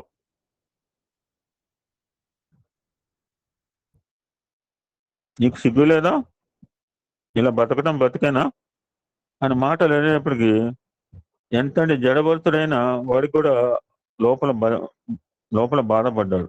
ఎందుకు ఇలాగా నేను జీవించటము అని ఆత్మహత్య బయలుదేరాడు. చాలా వడిగా బయలుదేరుతున్నాడు, నదిలో దూకి ప్రాణం వదులుదామని. అప్పుడు ఒక ఆయన పిలిచాడు, నువ్వు తప్పు పని చేస్తున్నావు, ఇలా చేయకూడదు, ఇలా చేయటం వల్ల నీకు మళ్ళా నీకు నీ పాపం పరిహరించబోగా యాడ్ అవుతుంది, నీకు పాపం ఆత్మహత్య దోషం అవుతుంది. ఈ తల్లి ఆబ్రహంతగానే తల్లి కింద పడిపోతుంది పరిగెత్తలేక. అప్పుడు వచ్చిన ఆయన ఎవరో కాదు, శ్రీపాద వల్లభుడే సాక్షాత్తు.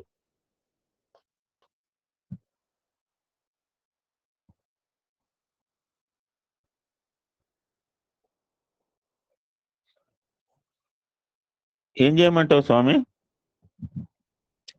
ఈ పుత్రుడా వ్యర్థుడు, దేనికి పనికిరాని వాడు, లోకలా కాకులాగా పొడుస్తున్నారు, ఏం చేయాలి మేము బతికి? అప్పుడు చెప్తాడు శ్రీపాద వల్లభుడు, అమ్మా నువ్వు ఇలా చేయటం వల్ల ఇంకొక పాపం యాడ్ అవుతుంది నీకు. ఈ జీవితం శివ పూజలో గడుపు. యూ ఆల్రెడీ సెలెక్టెడ్ దిస్ శ్రీమూర్తి రాబోయే అవతారానికి తల్లిగా. నీకు వచ్చే జన్మలో నా వంటి కుమారుని పొందగలవు అని అభయం ఇచ్చాడు. అప్పుడు ఆవిడ ఇన్నోసెంట్ గా అడిగింది. ఇప్పుడు సాయి గీత ఎవరికో కస్తూరి ఎవరు already decided Swami. Sai Gita has to give somebody and Kasturi has to give reborn something. ఇక్కడ ఒక కథ చెప్పాడు అనమాట. నేను శివ పూజ చేయమన్నాను కదా, శివ పూజ చేస్తే ఏం ఫలితం వస్తుందని ఆవిడ అమాయకంగా అడిగింది. శివ పూజ మహిమ గురించి అప్పుడు శ్రీపాద వల్లభ స్వామి అక్కడ చెప్తాడు. ఉజ్జయిని ఒక నగరం ఉండేది. చంద్రసేన రాజు ఉండేవాడు. అతనికి ఒక మిత్రుడు మణిభద్రుడు ఉండేవాడు. వాళ్ళకి శివుడి యొక్క వరప్రసాదం వల్ల ఒక అద్భుతం మణి ఉండేది. ఎప్పుడైతే రాజు దగ్గర మణి ఉందో పక్క రాజుకి ఈర్ష్య అసూయ జలసి కదా, ఎలాగైనా కాజేయాలని చెప్పి కృష్ణుడు అడిగాడు సమంత గొప్ప ఇవ్వనంటే వదిలేశాడు. కృష్ణుడు కనుక వదిలేశాడు, వేరే రాజు అయితే ఎందుకు వదులుతాడు?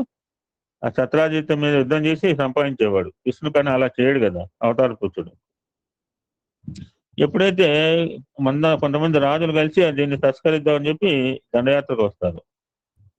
అటువంటి సమయంలో వీళ్ళు ప్రదోష కాలంలో అంటే త్రయోదశి సాయంత్రం పూట, ప్రదోషం అంటే సాయంత్రం, త్రయోదశి ఈవినింగ్ పూట ఇక్కడ బాగా చేస్తారు తమిళనాడులో.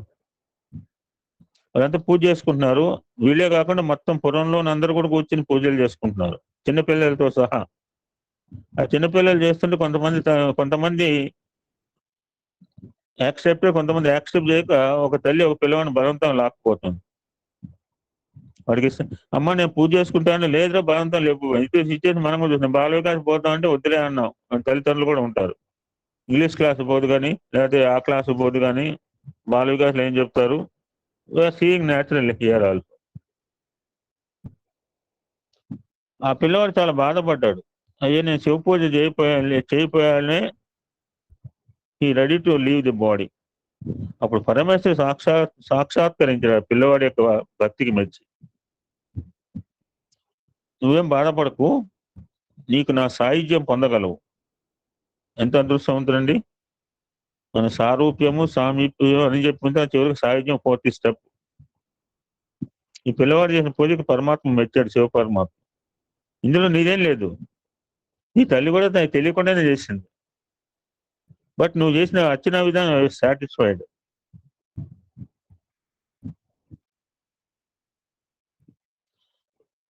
అటువంటి నీ తల్లి మరుజన్మలో విష్ణు జనని అవుతుంది.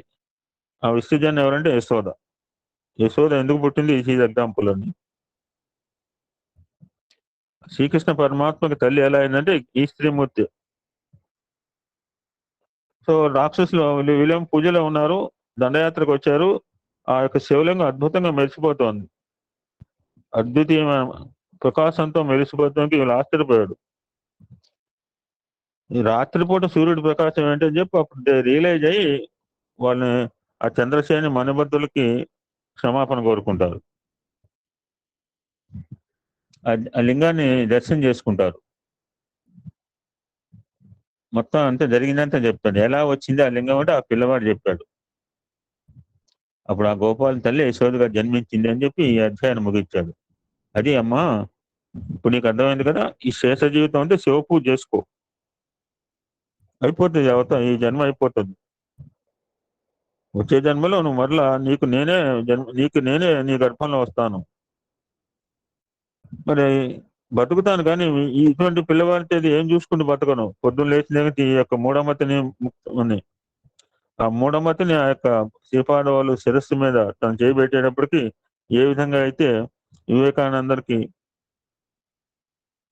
ఆ యొక్క దర్శనం చేయించాడో పరమహంస, ఆ స్పర్శ చేత అద్భుతమైన జ్ఞానవంతుడయ్యాడు. తల్లి సేవ చేసుకున్నాడు. ఆ తల్లి యొక్క అవతారం అయిపోతుంది. మరలా రాబోయే అవతారం యొక్క నాంది ప్రస్తావన ఈ అధ్యాయంలో ముగించాడండి. So this is the essence of all the 3 అధ్యాయస్ టుడే వి రిపీటెడ్.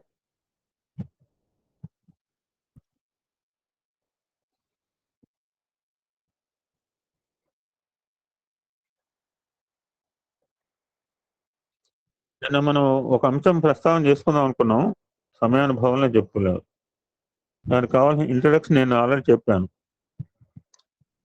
మనం సంస్థలోకి వచ్చింది స్వస్వరూప జ్ఞానం తెలుసుకోవడానికి వచ్చాం. వీఆర్మై this is the main concept of the organization. The main first లక్ష్యం అనమాట. 3 లక్ష్యాలు మొదటి లక్ష్యం ఇది పెట్టాడు. అంటే మనం ఎవరో తెలుసుకోవడానికి ఆర్గనైజ్ వచ్చాం. మేము సేవలు చేస్తున్నాం ఇవన్నీ నువ్వు చేస్తున్నావు మంచిదే. నువ్వు ఎన్ని చేసినా first hour goal and hour aim is మన ఎవరు, నేను ఎవరిని, మనం కాదు నేనెవరిని. ఊయమ్మాయి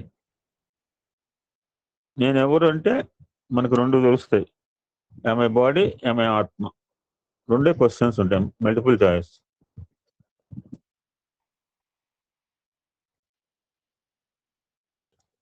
నేను అనే పదాన్ని కూడా ఉచ్చరించే స్థితిలో లేదు నేను ప్రస్తుత సమాజం. ఎందుకంటే అంతగా మనం మన పనులతో మన సమస్యలతో సతమతం అవుతూ ముందుకెళ్తున్నాం. అటువంటి పరిస్థితిలో ఉన్న మనము నేనెవరిని, నేను శరీరాన్నా, నేను ఆత్మనా అంటే తెలుసుకోవాలి. ఆ తెలుసుకునేంత సమయం మనకు ఎక్కడుంది? మనకి ఎన్ని పనులైనా ఉండొచ్చండి, ఎన్ని సమస్యలైనా ఉండవచ్చు, కానీ మన మనసు మాత్రం తన పని చేసుకుంటూనే పోతుంది. మన మనసు మనకి గుర్తు చేస్తూనే ఉంటుంది ప్రతిరోజు. దాన్ని అయినా మనం లెక్క చేయం.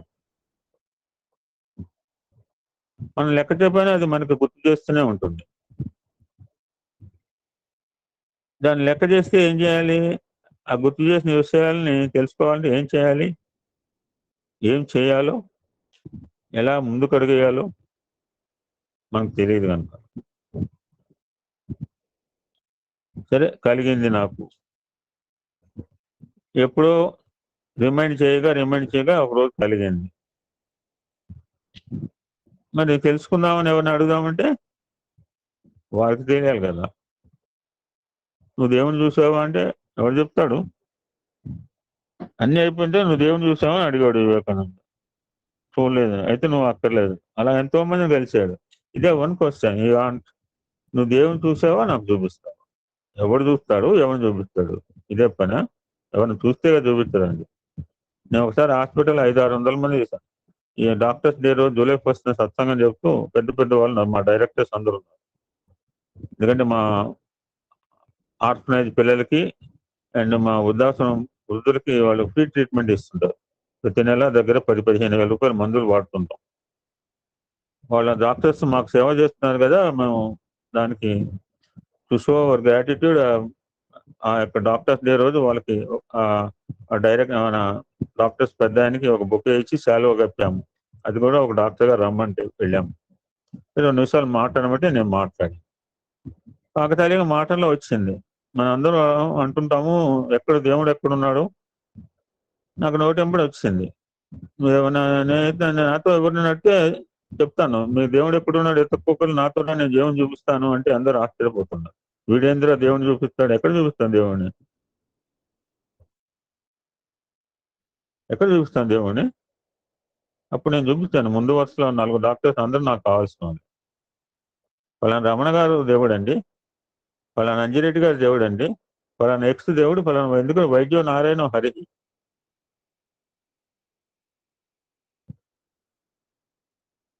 సో ఎవరినైనా అడుగుదామంటే వారికి తెలియదు. సరే మన మత గ్రంథాలు చదివి తెలుసుకుందామంటే చదివితే పూర్తిగా అర్థం కాదు. అటువంటి పరిస్థితిలో డోలాయమైన స్థితిలో ఎలా తెలుసుకోవాలో తెలియక మళ్ళీ మన పనుల్లో మన తలమునిపై దాన్ని వదిలేస్తాం. చాలా సంవత్సరాలు వదిలేస్తాం అలా. చాలా జన్మలు కూడా వదిలేస్తుండొచ్చు. అట్లీస్ట్ ఇప్పుడైనా మనం తెలుసుకునే ప్రయత్నం చేద్దాం. సరే, ఫస్ట్ క్వశ్చన్ వేసుకుందాం. నేనెవరు, హూ యామ్ ఐ? సరే, కాసేపు నేను శరీరం అనుకున్నాం. ఎస్, నేను కూడా అలా అనుకున్నా. మీకు లాగిన్ అయ్యాను, దోశలు తినేసి వచ్చాను. అది 5 నిమిషాలు లేట్ కారణం. శరీరం కదా, శరీరాన్ని పోషించుకోవాలని చెప్పి, మరి మాట్లాడాలంటే శక్తి కావాలని చెప్పి రెండు దోశలు తిని వచ్చాను. 5 నిమిషాలు లేట్ అవ్వడం కారణం. మరి నేను శరీరం అనుకుంటే మనకు ఫస్ట్గా మనకి జ్ఞాపకం వచ్చేది మన పేరు. అది ఏదైనా కావచ్చు. మన శరీరం అనుకుంటే ఇలానే శాశ్వతంగా శరీరంతో ఉంటామా అంటే లేదు కదా. లేదు అనే ఆన్సర్ ఫస్ట్ మన మనసు మీద చెప్తుంది. అప్పుడు మనకు అనిపిస్తుంది అవును నిజమే. మన పూర్వీకులు కూడా ఎప్పుడు చెప్తుండేవారు, ఎంతోమంది చెప్పారు. మన పూర్వీకులు ఎంతో మంది ఉండేవారు, ఇప్పుడు లేరు. నేను సత్సంగం ముందు మా నాయన తెలుసుకున్నా ఓ రకంగా. ఉన్నమాట చెప్తున్నానండి. వాళ్ళంతా ఉన్నారా? లేరు కదా. ఇప్పుడు మనం భాద్రపద మాసంలో ఉన్నాం. మాలయ పక్షం అంటున్నారు. తాత, తండ్రులు, తల్లులు, తల్లి వాళ్ళ తల్లి, మనం మొత్తం వంశ పారంపర్యానికి చేతనైనా మనం ఏం లేదు, తర్పణ వదులుతాం. వాళ్ళకి చేసేది ఏం లేదు. మొత్తం మనకు తెలిసిన వాళ్ళంతా మన ఫ్యామిలీ అందరికి కూడా వాళ్ళంతా పోయిన వాళ్ళే. అంటే శరీరాన్ని వదిలిపెట్టారు అని మనకు గుర్తొస్తుంది. సో దట్స్ వై నేను అంటే శరీరం కాదు అని కొంచెం ఆన్సర్ వచ్చింది. మరి శరీరం నేను కాబట్టి మరి నేనెవరు? ఇది అసలు విషయం మనం తెలుసుకోవాలి.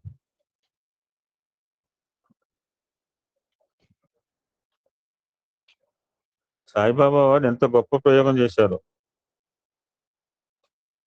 దేనికి ఇదంతా చేయవలసి వచ్చిందంటే ఈ శరీరాలు మీరు కాదు అని నిరూపించడానికి. ఆ విధంగా మహనీయులందరూ కూడా ప్రత్యక్షంగా చేసి చూపించారు. మరి నేను ఈ శరీరం కాదన్నప్పుడు నేను వేరే ఏదైనా అయి ఉండాలి కదా.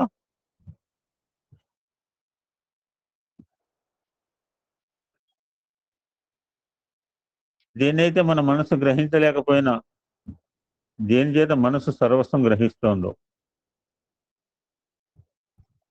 దేనైతే కళ్ళు చూడలేకపోయినా, దేని చేత కళ్ళు చూడగలుగుతున్నాయో,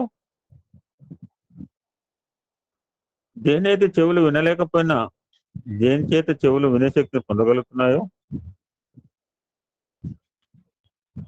దేనైతే మన ముక్కు వాసన చూడలేకపోయినా, దేని చేత ముక్కు వాసన చూడగలుగుతుందో అదే ఆత్మస్వరూపం. ఇప్పుడు మనకి తెలుస్తుంది ఏంటంటే మన శరీరం ఉంది, మన మనస్సు ఉంది, బుద్ధి ఉంది. ఇవన్నీ కూడా కేవలం ఒక ఆత్మశక్తి ద్వారానే పనిచేస్తున్నాయి. అది మాత్రమే శాశ్వతము. అటువంటి శాశ్వతమైనదే మనం, నీవు లేకపోతే నేను. ఎప్పుడైతే ఆ శాశ్వతమైన శక్తి ఎప్పుడైతే ఈ శరీరాన్ని వదిలి వెళ్తుందో ఈ శరీరం నిర్జీవం అయిపోతుంది. అప్పుడు శరీరంలో అవయవాలు ఏం పనిచేయవు. చుట్టాలు వచ్చేదాకా హాస్పిటల్లో దాంట్లో కృత్రిమ యంత్రాల్లో పెట్టడమే, వాళ్ళందరూ ఫారెన్ నుంచి వచ్చేదాకా. కానీ ఏ అవయం పనిచేయదు. ఇప్పుడు సో మానవ దేహం తెలిసింది, బాడీ కాన్సెప్ట్ తెలిసింది. ఆత్మ రాదు. ఆత్మ రాదైతే మన మనసు ఒక మంత్రి లేక ఒక సైన్యాధిపతి అయి నడుపుతూ ఉన్నాడు. ఇక్కడ ఆత్మ రాజు అయినప్పుడు కూడా రాజు అన్ని చోట్ల అన్ని పనులు పోడు. ఆ మినిస్టర్ అన్ని చేస్తుంటాడు. ఒక సాక్షి మాత్రంగా ఉంటుంటాడు, సంచరిస్తూ ఉంటాడు ఆత్మ. ఒక మంత్రి అంటే మనస్సు స్వతంత్రించి నడుస్తూ అహంకారంతో ప్రవర్తించి జరుగుతుంది. ఎందుకంటే రాజు ఏమండి మంచివాడు. ఇక్కడ ఏం చేస్తుంది, ఈ మనస్సు అనే మంత్రి రాజును మించిపోయి నడుస్తూ ఉన్నాడు.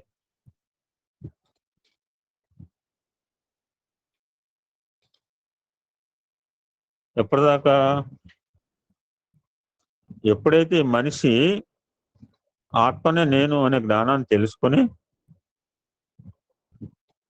అంటే ఏ మంత్రి నువ్వుగా చేయాల్సింది నేను చేయాలి, నువ్వు ఇన్ని రోజులు చేస్తుంటే నేను చూస్తూ కూర్చున్నాను, ఇప్పుడు నోరు మూసి కూర్చో, నేను రాజుని, ఈ రాజ్యం నాది, నేను పాలించుకోవటానికి పూనుకున్నాను, యూ కెప్ట్ సైలెన్స్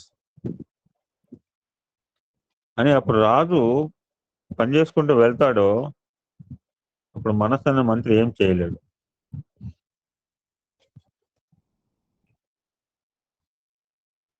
ఆ విధంగా జ్ఞాన మార్గంలో ఇంద్రియాలను అంతర్ముఖం చేయటం వలన మనస్సు ఆత్మలో లయించవలసి వస్తుంది. తప్పనిసరి, దానికి ఇంకా వేరే మార్గం లేదు. ఇప్పుడు ఆత్మ రాజై శాంతి సౌఖ్యాలు మనకు అందిస్తుంది. ఎప్పుడైతే మన జ్ఞానాన్ని గ్రహించామో నేనే ఆత్మను అని తెలుసుకుంటామో, తెలుసుకొని ముందుకెళ్తామో అప్పుడు మంత్రి మన మనసు అందుకు సహకరిస్తుంది. ఏమంది ఈ నేను అనే పదం ఉంది. ఆ నేనుకి ఏ ఒక్క అక్షరం కూడా చేర్చకూడదండి. ఈ నేనుకి ఏ ఒక్క అక్షరం కూడా యాడ్ చేయకుండా అక్కడే ఆగిపోతే ఆ నేనే పరమాత్మ అవుతాడు. పరమాత్మ యొక్క మొదటి పేరు నేనే. నేనే అన్నారు స్వామి. అద్భుతమైన పుస్తకం ఉంది. 2-3 తర్వాత చాలా మంది రాశారు పుస్తకాలు, రచయితలు. నేనే అని స్వామి ఐఎమ్ ఐ అద్భుతమైన పుస్తకం స్వామిజీ. కనుక నేను అనే దానికి ఏమి single letter should not be added. Suffix are prefix ముందుగా వెనకాని తగిలించకుండా ఉంటే ఇంజన్ లాగానే లేకపోతే గాడ్ లాగా వి లీవ్ దిస్ నేను ఐ సెపరేట్లీ ఇండివిజువల్లీ ఒంటరిగా ఉంచగలిగితే ఆగిపోతే ఆ నేనే పరమాత్ముడు అవుతాడు అని ఒక అద్భుతమైన సందేశం అండి.